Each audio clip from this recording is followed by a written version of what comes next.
Hi, my name is Simon Hedley, known to my clients and partners as a strategic alchemist and an ultimate connector. I'm a chartered accountant who brings together and bridges the worlds of business philosophy, finance, marketing, optimization, ontology, and so much more. Always focused on one thing, the simple idea that can make the difference to people and projects, so we can tip the scales in their favor and get them complete. Pause, Stop, Reset is all about the three little words that can make the difference. They have for me and my clients, and I hope they will for you too. During the show, you'll get to learn about my guests' real-life experiences and the insights and lessons they've learned as they've navigated the resets in their personal and business lives, which you'll be able to leverage yourself. So let's start the show.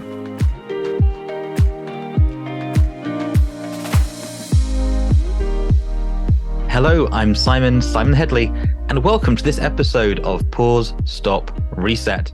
Today, I'm joined by a recent new connection, someone I'm really curious to learn more about today, and her name is Andrea. She describes what she does as being a soul awakening spiritual coach, but I know much more than that. She's passionate about helping people and has a lot of real world experience in what I think is just a young life, and I can't wait to learn more about her journey, and her whys today. So with that said, Andrea, welcome to the show. Hi, Simon. Thank you so much for inviting me. It's my honor. Oh, you're very kind. And it's likewise to get to know you this way a bit more in this sort of sacred space of the show. But let's start with the opening question.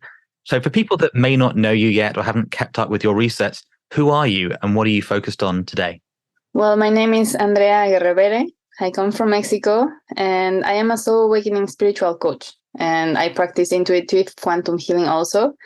And I created this method that I call healing with the power of infinite love. I also am a seer and an oracle. These gifts I found out a few months ago. And I realized that I could travel in time in the quantum field and in the Akashic records, which is very exciting because I have seen the future and it's beautiful. And this and my son are my main focuses right now. And my passion is to help people wake up to the universal cosmical wisdom and to be able to grow free from the man-made rules and systems that keep us playing small and unhappy. And I teach people to embody the frequency of divine, infinite, unconditional love. And I want to help them be in alignment with freedom, with peace, harmony, and infinite love. I love that. As I said in my intro, very interesting woman, interesting human being, to be blunt. And you mentioned you got a son there. How old is your son and what's your son's name? Yeah, my son is 7 and his name is Milo. Wow. And are you finding he's one of your biggest teachers as well? Yeah, I had this experience when he was a baby, and I had already realized in my awakening that the eyes are the entrance to the soul, the doors to the soul. And when he was a baby, I was breastfeeding him, and his eyes were so deep and intense that sometimes I would have to look away because I felt like they would pull me in. And this time, one time I decided I was gonna let it be, just see what happened. And yeah. I just felt when I was looking in his eyes how his eyes pulled me inside of him, and I was like outside in the universe, being one with the whole. It was like if I had entered his own universe, and I was like. It was an impressive and quite amazing experience.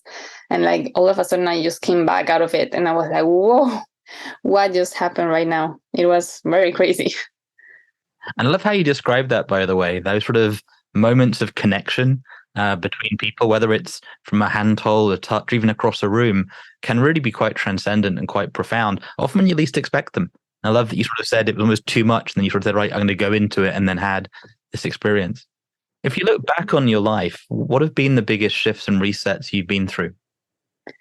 Well, I would have to say that it was the awakening that I had in 2013, because my perspective of life changed and it was very radical. I realized that I could create my life every day and be whoever I wanted to be every day. And so I changed 180 degrees. I started being more proactive and active and fast in doing my things. I started being in them now and doing things as they presented in front of me. And that kind of felt like time was being bent, or somehow I could do more in less time. And that had never happened in my life. And I also realized that I could be whoever I wanted. I didn't have to be the same person that I had been for 20 something years. And the thing with that is that in our culture, in the West world, people, when they see this kind of thing, they think that you are mentally imbalanced or that you are crazy. And when I started sharing about all the information that I downloaded from my cosmic spiritual awakening, my family was just like in shock. They put me under medication, and I was told that I was bipolar. And that's when, like, after being so happy to have found all the truths to the universe and to all the answers to all the problems that humankind was facing, I was told that all that was not true, and it was just like an imbalance of the chemicals in my brain. So I was very depressed after that, because I had been so happy that I found the truth of all the questions in the universe, that I was connected to the highest consciousness and to the source itself. And I could pretty much see the matrix. I could see the grid that connects everything. Like, it was just such an amazing experience that I had never even heard about.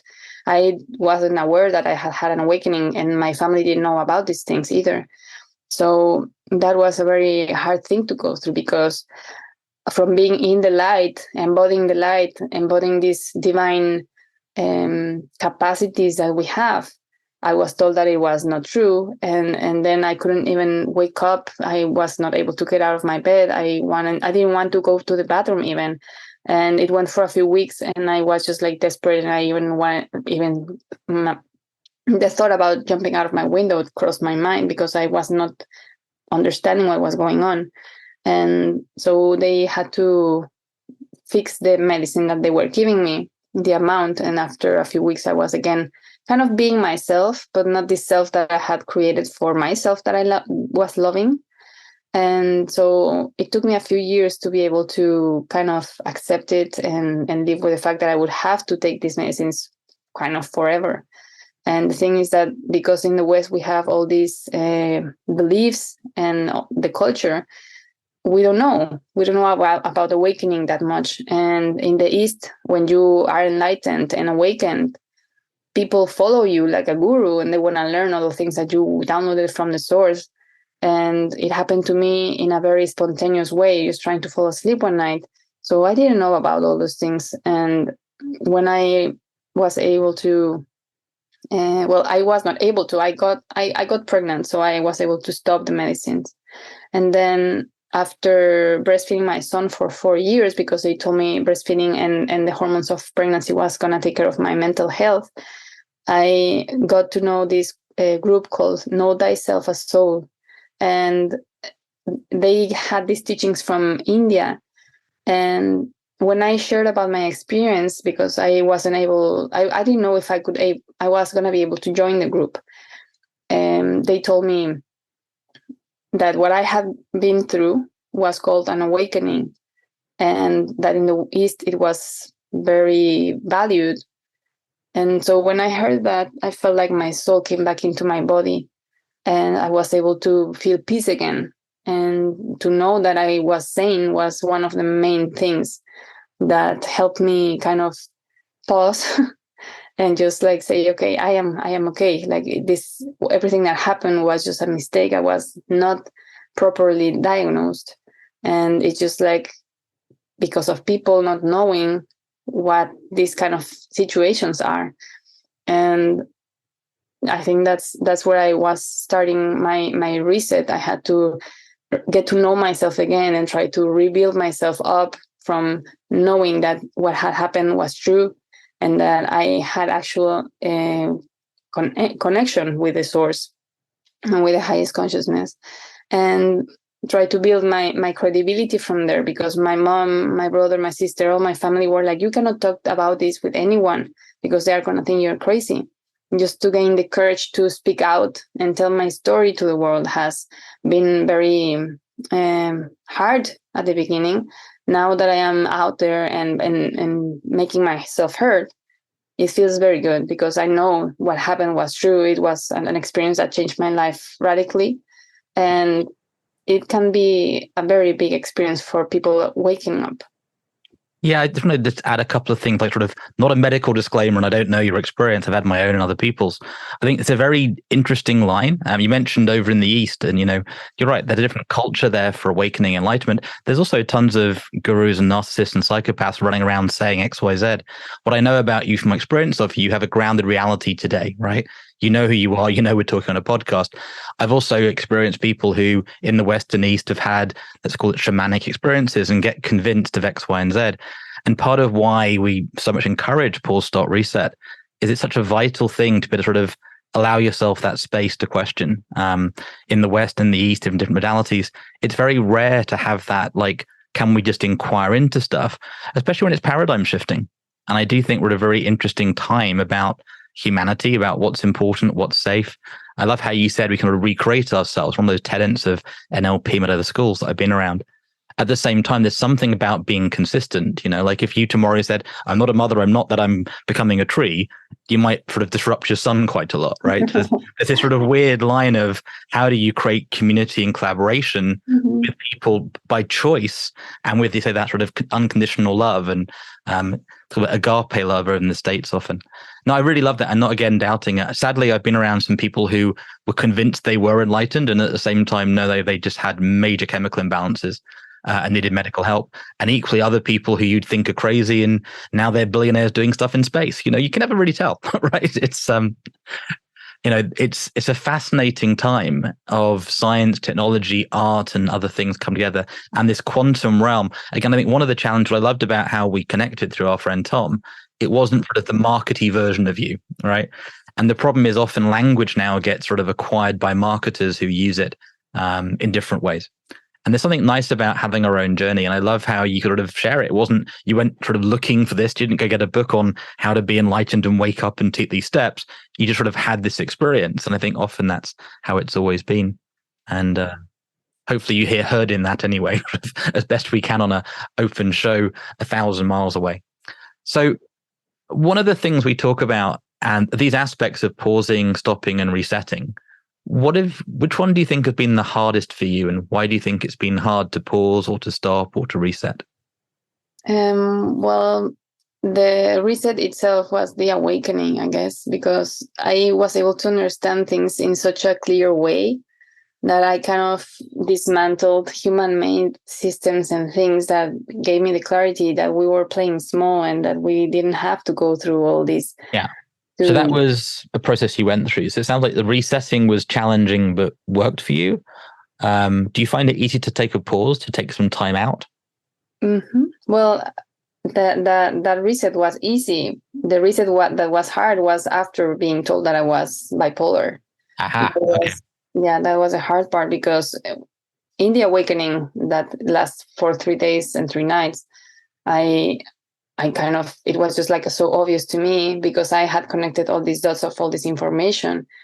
But when they told me everything that you knew, that you saw, that you felt, that you thought for these 6 days, 3 days and 3 nights, wasn't true. It was just an imbalance of chemicals in your brain.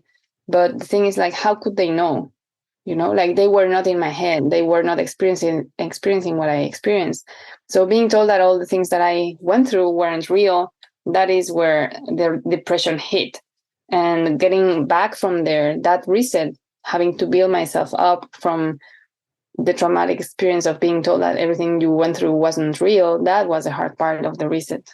Yeah. And did you find that sort of you had friends and family there, or was it sort of everybody said, no, were you sort of alone in those moments? It was the loneliest time in my life.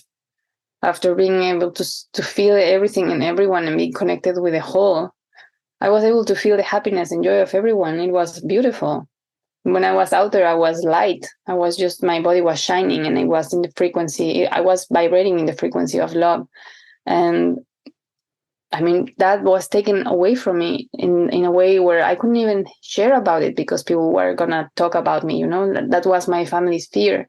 So they said, like, you cannot talk about this to anyone because they are going to think you're crazy and they are going to know that you are bipolar. So they wanted to protect me. I mean, they came from love and their interest was good. Their intention was good. But I felt so lonely. I felt like even though I was not in that dark place again, where I was, it was not a nice place to be because I could not share about anything that I was going through with anyone. Yeah. That moment of it's very common. Part of the reset, and it is clearly a big reset you went through, is when you sort of tear down, dissolve the old stories, old patterns. And it is lonely because often the environment you've been in wants you to keep being the way you've been being, whether that's being the cleaner, the accountant, whatever it is, whether it is that's the relationship world you live in, that's the way you look. I shaved my hair off at a certain point. The rows about that, it sounds silly comparatively, but people are like, you can't take your hair off and just shave. It's like, well, why not? But it took 10 years to get people like to accept it. And even then, nobody loves it. So I really get that. And I'm glad you're here with us. And hopefully if you're listening in, if you are on this journey, finding somebody you can talk to that you feel trusted in. And it is that sort of rebuilding of trust. I think often it's part of the process as this sort of spiritual wakening up, becoming a human wise person, whatever that may look like. You have to sort of go through these moments of questioning and rebuilding. It seems a common thread, sadly, to who we are. And one of the things we often look at is, are there any lessons that, knowing what you know now, Andrea, if you could send this lesson back to your younger self, is there any lesson you wish you could give your younger you? And I know quantum healing, you can kind of do that, but are there any sort of lessons you wish you could give your younger self and why? I think it would be to be true to myself. I would let her know that she shouldn't let anyone tell her what to do and she should follow her heart, and that it's okay to fall, that you are always able to lift yourself up and learn from your mistakes. And just by being true to your heart and your soul, which is very, very loving essence, you're going to keep your innocence and happiness intact, or as much as possible. And just to be a continuous enjoyment and to be able just to feel love and peace. Then that at some point in our life, we are going to be a beacon of light and love for the world, because that's why we are here. I love that. I love that answer. Part of the thing I think often happens when people go through pause-start resets, they can lose track of who they are. And often, as you sort of know, the who we become is a function of the environment, our nature and nurture. So there is sort of this inner us, but also it's such a function of shift and change. It's that infinite nature, they say, often transcends that. I wonder if any books or movies have helped you on this journey you've been on, and how have they helped? Well, I love the book Heal Your Life of Louise Hay. And it has helped me because every time that I might get sick, I go back to the book and I figure out what's going on. Because everything that we have in the body is emotion related. Like emotions are frequency. And when we go into dense frequency because we don't feel good, we are angry, we are sad, we are frustrated, like all these emotions that we categorize as negative are a little bit denser in energy and in frequency and in vibration. So they get stuck in the body, and the body, so to say, archives them. And so when you are able to understand why that happened, why it is that your leg is hurting, or why it is that you are coughing a lot or stuff like that, you are able to bring awareness to that fact. And then from there, be able to heal by talking to yourself words of encouragement or reassurance that you are loved, that you are safe, that everything's okay, depending on what it is that you're going through. So this book has been very helpful to understand how emotions are connected to the body and where they are stuck.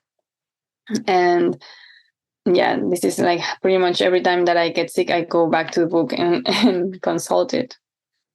And movies, I used to love every love movie that I could find. I have always been very romantic and corny. So when I was in the relationship with my ex, the father of my son, he had a lot of narcissistic traits, and being in that relationship, I became frustrated about love, and movies became just like aspirational, and I stopped liking them because every time that I would see people enjoying the movie instead of feeling happy for them, something that I used to feel before, I would find myself crying in silence and feeling sad because I was in a relationship and I was not getting all that happiness and love that I thought that I deserved. And so it hurt me. It started hurting to see these movies. And so I stopped watching them. And the thing is that these movies sometimes feel like they are too much for people. They might be too romantic or stuff like that. But for people that are stuck in a narcissistic relationship, in an abusive relationship, in a relationship that is not bringing anything good to their lives, this might look like hope, and just a reminder that love is actually something that we all deserve. And that if we are not happy in a relationship, we have the right, and we actually should get out of that relationship for our own good. And so for me, they were helping me to just keep my hope high. And although I was always hoping for the relationship to get better, somehow it didn't happen until the point that I said, okay, this is enough, and I am going to get divorced because this is not going to go anywhere. And so they were my hope. And after I got divorced, I stopped crying of sadness when watching those movies and started enjoying them again. And so I think they were like an anchor for love, peace, and just hope in my life. Yeah, there's a lot there. Another time we can talk about the nature of human relationship dynamics. It's one of those fascinating things. There's a great book by one of the sort of the world teachers from the place you come from about the mastery of love. You ever come across that one? Yeah, I've read it. It's a very good book. And it's sort of they point at this nature, and there is a whole question, I think, of approaches to relationships. So few people come knowing we've been damaged, knowing we're doing our work, and knowing we're in that dance of humanity and trying to find ways through it.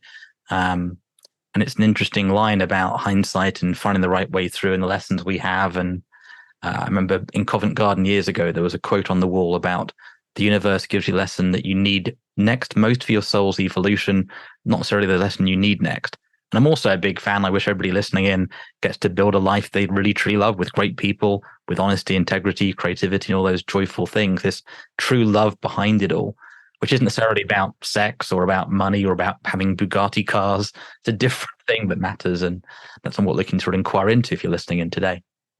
So I get a sense of you, and I get a sense you've been through quite a lot over the years, and also that you've done a lot of work on challenging times, right? Many would have given up, and you're not in that giving up mentality. I'm just curious, like you touched on some things you went through. What most helped you through those dark times, those challenging resets? Well, there was a point just right before COVID where I found this other group, and well, it's more like a whole institution. It's called Soka Gakkai International, and they are a branch of Chinese Buddhism. And so they have this chanting that the first time that I chanted, I felt like the waves of the sound from my heart to the universe just go so clearly, and pretty much I could see the waves of the sound that came from the vibration of my heart chanting. And it gave me hope when everybody was going very low with COVID. Right before COVID hit, my dad went through a very big operation. He had colon cancer, stage 4, but he didn't know because, I don't know, like he thought that he was fine. And until it was already too late, I had to fly from Playa Vista, from LA to Mexico to see him. And when I was there to see him, the lockdown for COVID happened. So I stayed in Mexico for a year. And I'm so grateful for this practice because I would chant for my dad to get better. I would chant for everything to be okay. I would chant for everything. I would be chanting all day. And this single practice gave me a lot of peace and hope that everything was going to be okay. And I do believe that thanks to that, my dad was able to live after 3 different operations until it was already too bad and he got cancer everywhere. But I mean, the fact that we were able to enjoy him for the last 9 months was a blessing. And the way that I saw death, I kind of already felt different than most of people. But having this practice helped me just to keep my peace and keep my clarity in my mind and in my heart that he was in a better place. And I have had experiences about my dad, even after him passing, that have been quite a thing.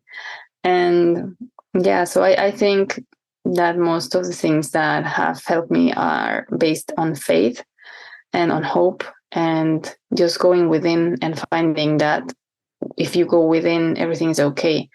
Like many things can be going around you, like COVID or even war. But if you go within and you are able to stay in that peace that resides in your heart, then you're going to be fine. And it kind of helped me when I was going through divorce. It kind of helped me when I was going through the misdiagnosed with bipolarity. And yeah, I think every time that I have felt I am at the lowest, I have gone back within my heart and I have found that peace and support that I am myself able to get from my heart. And we tend to find it outside or look for it outside. And that's why it's so hard sometimes to find, because we should be looking for it inside. And just that's where I have found the best place for me to go when I am going through something hard in my life. Just to stop and breathe, take a pause to meditate, go within, and then find that truth or that advice, that knowledge from the universe, and be able to see things with a different perspective. Thank you for how you shared that. And I can really hear, when we first spoke, sort of the sense of you behind the words. I think many people listening in, especially to this show, often will be looking to make a shift into what's possible, probable for their lives. And you mentioned this aspect of, I didn't say like, what's your biggest suggestion, but I hear it sort of this sort of coming back to your heart, coming back into who you are. What action can they do? What could they sort of do after the show? They can take 5 minutes. What's something, a practice they could do that could help them get back there? You mentioned pausing and some breath meditation. Is there anything simple that people can do to sort of really start to connect with their heart in that way? Yeah, well, I mean, just putting your hands on your heart and take a deep breath into the heart space. That is going to help you go back to that area of yourself where love resides. And you can maybe, I mean, you don't have to sit in any way specifically, because that's something that we have thought that meditating means to sit in lotus position. You can be washing dishes and be meditating. Like as soon as you stop creating the thoughts yourself and you just follow the train of thought, you are kind of meditating. And at some point you might be able to connect with the higher source, with higher consciousness, when you stop like judging what is coming from you, being just getting thoughts instead of controlling them. So, I mean, one thing can be just to sit down and take some deep breaths, put your hands on your heart and go within your heart space. But if you don't have the time, if you feel like you are not meditating, just realize that you're meditating all the time, and that your thoughts, when you are not creating them, are the voice of the universe talking to you.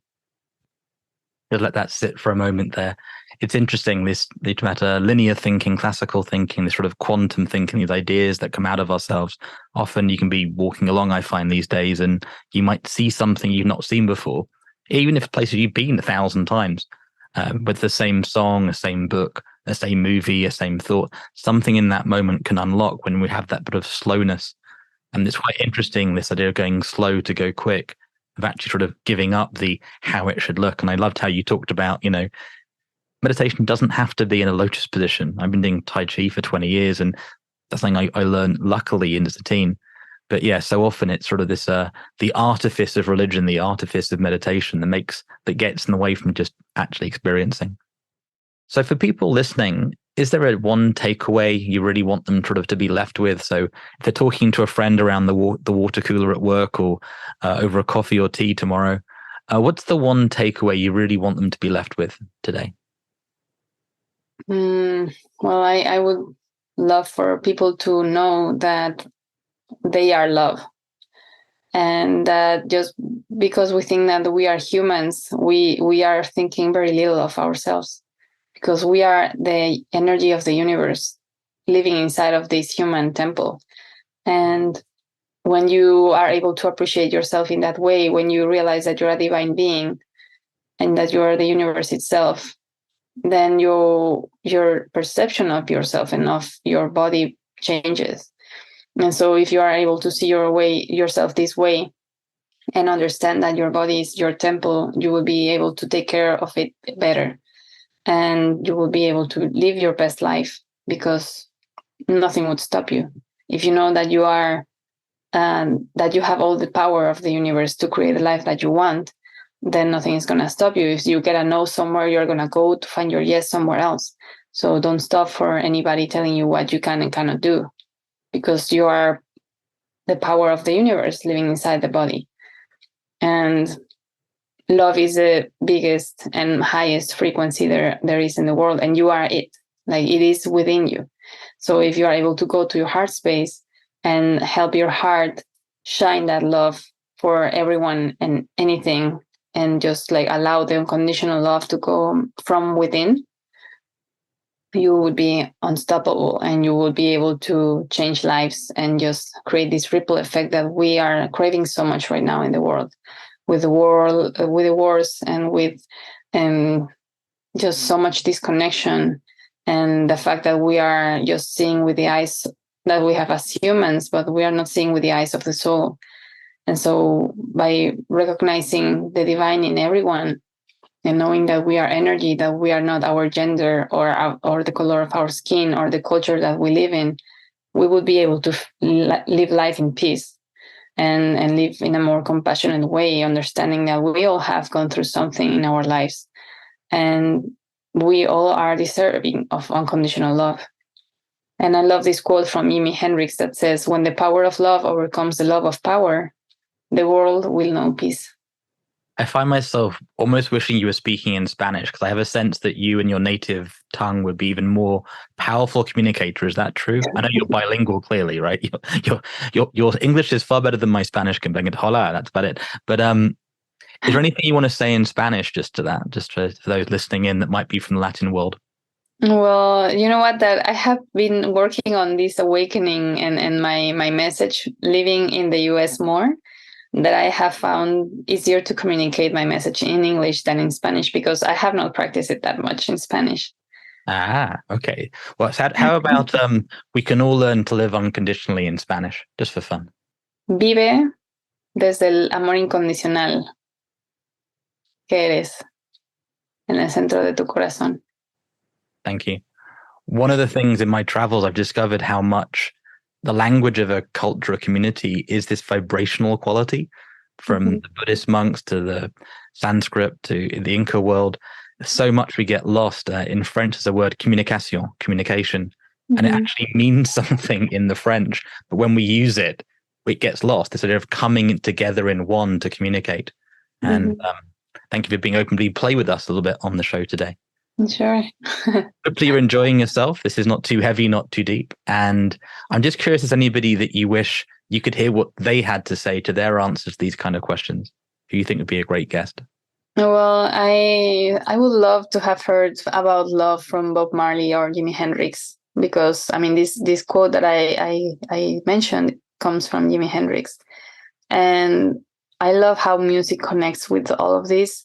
And if you were able to just like connect with music in a way that you could subtract or like get from the music all the messages of love, you would find that the truth about love is everywhere. And so being a musician, being so talented, so gifted, and being able to transmit the world with love and in such a beautiful way, I think that they knew about unconditional love in a way that many people will never know in a lifetime. So they have love as the answer to live in peace on earth, and to be able to be living in joy and in love all the time. And this is what I believe it's possible. And so sometimes when I feel like I am kind of low in energy, I just go back to music. And music is just one of the universal languages that we all can enjoy. Even if we don't understand the lyrics, the music itself can be transmitting the message. And so their music has love written all over. And I think that they were awesome people, and I would have loved to hear them speak about love and how to be able to live in peace and harmony. And we get a little bit of that with their music. Love that answer. Love that answer. It's interesting, actually, the amount of documentary content that is out there that isn't, it's not hard to access, but it is, if that makes sense. And I love that awareness. You say people like Bob Marley, Jimi Hendrix were at such an interesting time and made the dent, the ripple that it in the world. It's really quite interesting. There is that quality to musicians that often we miss. There's somebody hopefully got on the show at some point. Incredible singer. I won't sort of spoil the surprise because I want to sort of get her on the show first. She's relatively unheard of, but when I heard her song, literally you just melt, because it is that speaking from that space of what you call, I think, unconditional love. I'm just curious, do you, like, if somebody said to you, what is the definition of love? What do you mean by love when you say unconditional love? What does that mean to you? What is love, quote unquote? Well, the unconditional love that I was able to experience, and that would be like the description that I got from being it and embodying it and just feeling it, is that we have been told that we should love everyone, and we should start by loving ourselves the most, because you have to fill up your cup first to be able to love everyone. And so by you loving yourself the most, understanding that you are a divine being and that we all are, then you can come from a place of full acceptance and zero judgment. And so you will be able to love your neighbor, but also love the taxi driver, and also love the guy that is asking for money on the street, which is a situation that shouldn't be happening, because we all have the right by divine existence of living a life with dignity and abundance and fulfillment and everything. But going back to unconditional love, I think that's what it is. It's just to love everyone in the best way that you can. I'm going to challenge you a little bit, right? So sometimes the person who's doing that job actually is doing it out of love and service. I've met millionaires you wouldn't know they are. They're actually doing the cleaning job. But I'm teasing on that bit. But what you're not talking about, like going and having let's say, a intimate experience with the taxi driver or the garbage man. We're not talking that kind of love, are we? No, I So mean, what do we mean by love? Unless they want to, but like, what kind of love are we talking about? It's like I don't know what's the word, desinteresado, like disinterested. Like you are not expecting to get anything from anyone. You are just loving them for the fact that you want to love them, because love is the best thing that you can feel in life. And it's even if it's one smile with someone that you are crossing down the street, like that is love. And you don't have to smile even with your mouth. That's something that I downloaded and I discovered and experienced it while I was in the awakening, is that you can just smile with your heart, and they are going to feel that energy, because you are going to be transmitting that energy. Like, I love you. I see you. You're a divine being like myself. Thank you for mirroring back and reminding me how divine I am. And so when you are like that, talking to a taxi driver, you are sending that frequency, he's going to feel it, and the conversation is going to go in a completely different way. Or if you are crossing the street and you see a woman or a guy crossing, you can smile with your face if you want. You can smile with your third eye, so you don't go out in the street like a crazy person smiling to everyone. You can just smile and send love from your heart, or you can smile with your third eye and just have a normal happy face kind of thing, relaxed face. But the fact that you are sending this energy out in the world, guess what? You are going to get the same. So you are mirroring this, I am a divine being, and you are going to reflect that to everyone. You are going to be someone that reminds them of how beautiful, how divine, how amazing they are, and they are just going to feel good. And so you are just emanating love from not trying to find anything or get anything from anyone, but just for the fact that you want to do it, and that gave me a lot of peace to know that even though I would be walking out in the darkness at night, no one would hurt me and nothing would happen to me, because when you are vibrating in the frequency of love, and that's the highest frequency, nothing that is under that frequency can harm you or touch you or come to you. That's why people are, the more they go into this manifestation thing and attraction, law of attraction and all those things, you have to raise your frequency and vibration to match the things that you want. And when you are there, that's when you attract them and bring them into your life, because everything that you want is already out there, but you are in a frequency that's lower. That's why you are not getting those things. And once you are in the frequency of love, in the frequency of abundance, in the frequency of joy, in the frequency of harmony, of fun, of living your best life, living your dreams, all those things are going to be in your frequency, and that's how you are going to start manifesting them physically in your life, because they are already out there. So by you being in this frequency of love all the time, your life is going to change drastically, because you are only going to attract good things into your life, synchronicities, angel numbers, beautiful people, amazing experiences, the abundance that you want to see in your life. Everything is going to align. So that's why I promote being in alignment with these highest frequencies, because by you living in that frequency, your life changes.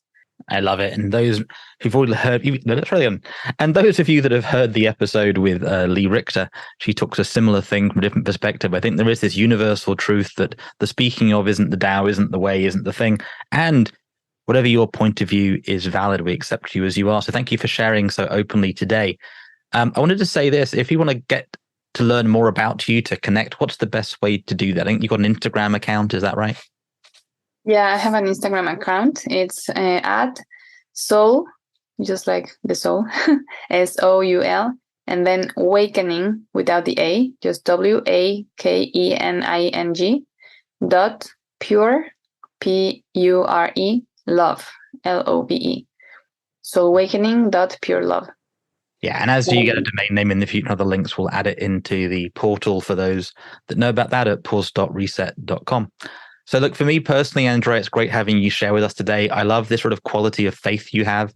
I love the energy you bring to conversations and people. I'm glad you've got that experience with your son helping crack you open a bit and having different experiences. And today you're in a good, grounded place with good relationships and the world working as it is for you and those you care about.